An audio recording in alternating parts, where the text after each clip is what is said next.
নমস্কার, আমি Kamalendu Basu. অ্যামওয়ের healthy lifestyle পেজে আপনাদের প্রত্যেককে স্বাগত। আগের পর্বে আমি নিউট্রিলাইটের মাটি তৈরির পদ্ধতি সম্পর্কে আলোকপাত করেছিলাম। সেই সম্পর্কে আরও কয়েকটি কথা।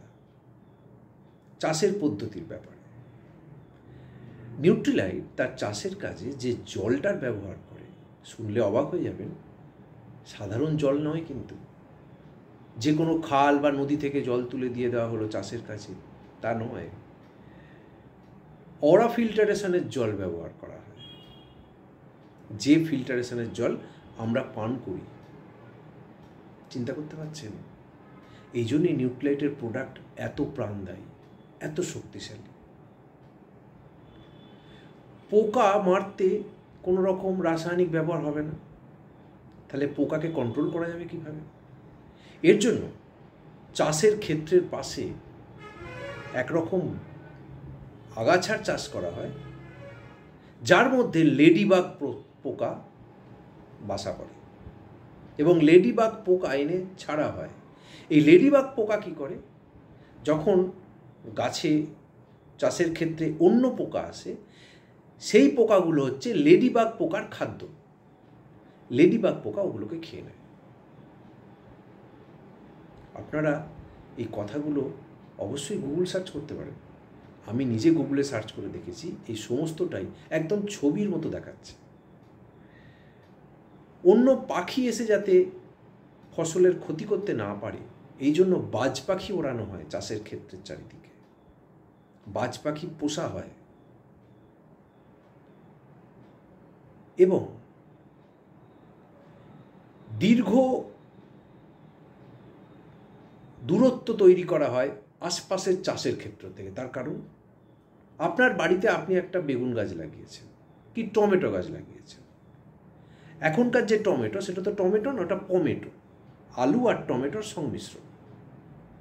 কিন্তু আগে আমরা ছোটবেলায় দেখেছি টমেটো দেখতে অন্যরকম ছিল, তার স্বাদও অন্যরকম ছিল, তার গন্ধ অন্যরকম ছিল। আপনি সেই টমেটো চাষ করবেন বলে দেশি টমেটোর দানা এনে আপনার টবে বসালেন ছাদে। দেখবেন দেশি টমেটো সব কিন্তু হচ্ছে না, কিছু টমেটো হয়ে যাচ্ছে। কেন বলুন তো?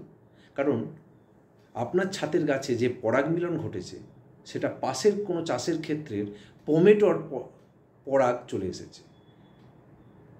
মানে কোনো পোকার সঙ্গে করে ডানায় বা পায়ে লেগে যেভাবে পরাগ মিলন হয়, এই জন্য সংমিশ্রণ হয়ে যায়। যে কারণে ওরা চাষের ক্ষেত্রটা তৈরি করে আশপাশের চাষের ক্ষেত্র থেকে অনেকটা গ্যাপ, এতটাই গ্যাপ যেখান থেকে একটা পোকা টানা উড়ে এসে না বসতে পারে। এই চাষের ক্ষেত্র ভারতবর্ষে আছে তামিলনাড়ুতে, ডিন্ডিগুল জেলার নীলাকোট্টাইতে। গুগল সার্চ করলে এটাও দেখতে পাবেন। এবং চারদিকে বিস্তৃত ক্ষেত্র ছাড়া পাহাড় পর্বত দিয়ে ঘেরা এই জায়গাটাকেই তারা বেছে নিয়েছে। যে কারণে মিশ্রণ হয় না পরাগের, নিজেদের পরাগের মধ্যে নিজেরাই মিলন হয়। এবং আরও যেটা ভাইটাল, সেটা হচ্ছে এই চাষের ক্ষেত্রর পাশেই হচ্ছে কারখানা।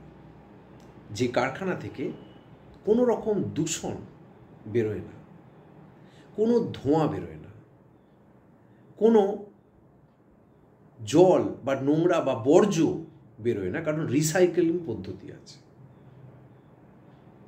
গোল্ড সার্টিফাইড এই কারখানা। কারখানাটির নাম হচ্ছে স্টেট অফ দ্য আর্টস।